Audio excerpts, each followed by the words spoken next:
permanent representative to the UN. Meanwhile, the new Interior and Justice ministers have pledged to fight corruption. Saudi Arabia has banned all demonstrations after a series of minor protests by Shia demonstrators in the oil-producing eastern province. Meanwhile, rare video has been published online of the protests in Qatif. It appears to show heavily armed police confronting protesters chanting anti-government slogans. This video is linked online to the March the 11th Facebook campaign, which calls for a day of protests against the ruling Assaud family. In Yemen, at least 40 pro-democracy protesters have been wounded in clashes with government loyalists. The fighting happened in Ib city, south of the capital, Sana'a. Witnesses said they heard gunfire and saw government supporters wielding batons and throwing stones. There have been no new concessions for Bahrain's protesters, despite more than 2 weeks of rallies. Members of the majority Shia community want more representation in government. Demonstrators have been camped out at Pearl Roundabout since last month. On Sunday, hundreds took their campaign to Qudaybiyah Palace. Our correspondent in Bahrain, who we're not naming for his safety, has this report.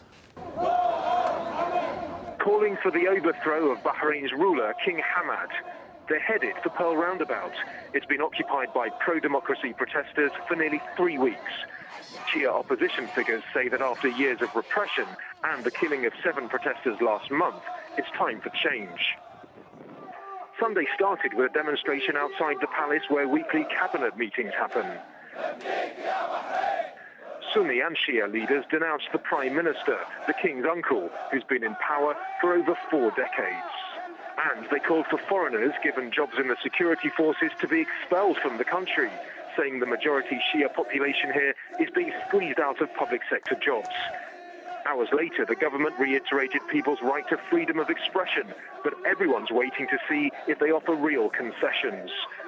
The government is, they've called for a dialogue with opposition parties and most of civic society to reach some sort of a compromise towards, some sort of a constitutional democracy. The previous announcement of 20,000 new government jobs has done nothing to quell the anger on the streets. What's not clear is how long the protests will continue and whether the security forces will continue to keep their distance. AlJazeera, Manama. Still ahead, why Gazan truck drivers are accusing Israel of tightening its economic siege.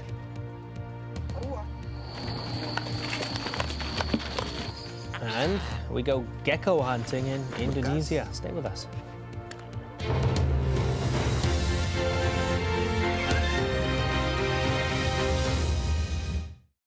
What Gaddafi has done, he dismantled or destroyed the system in the country. As chaos and violence sweep across Libya, they're living through fear, they're living through a nightmare. They're using ammunition, live ammunition. Al Jazeera hears from those who have lived in fear of Gaddafi's regime. We don't want him to leave. We want to arrest him. 42 years is too much. Libya, a state of terror. At this time on Al Jazeera. It is in the details. A look. A connection. The moments that reveal the truth. Award-winning documentaries from critically acclaimed filmmakers.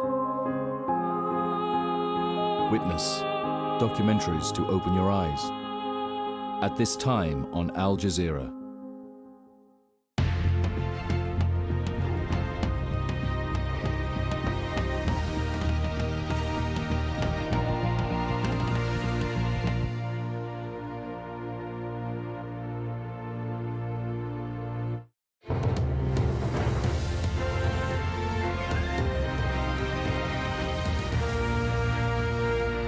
Welcome back. The top stories on Al Jazeera. In Libya, an opposition leader has said the time has come for surgical airstrikes by the international community. The spokesman for the Civil Committee of Misrata Affairs has called for a no-fly zone. Most opposition leaders in Libya have rejected the notion of international intervention. Meanwhile, Libyan state television has broadcast an appearance by Muammar Gaddafi before crowds in Tripoli's Green Square. Pro-government supporters have been rallying in the capital on Sunday. Security forces in Cairo have fired into the air in an attempt to disperse protesters. The protesters are trying to get access to the Ministry of Interior to collect sensitive documents linked to the Mubarak regime, which they fear may be destroyed. Truck drivers in Gaza are on an indefinite strike. They're protesting against Israel's permanent closure of the commercial Karni crossing in the north of the Strip. This leaves the Karam Abu Salem crossing in the south as the only way for goods to get in and out of Gaza. Nicole Johnston has more from Rafah. Here at Rafah, hundreds of Gaza's truck drivers are on strike. They blocked the entrance to the Karam Abu Salem crossing, and that means at the moment no supplies can get in and out of Gaza. Now they're striking because Israel has closed the Karni crossing, and the drivers are saying that they won't work until it reopens. Now, Karni used to be the main export and import point for Gaza, but when Hamas took over, Israel closed it, except for gravel and grain, and now Israel has shut it down completely. Karni is a well-prepared crossing for security and infrastructure.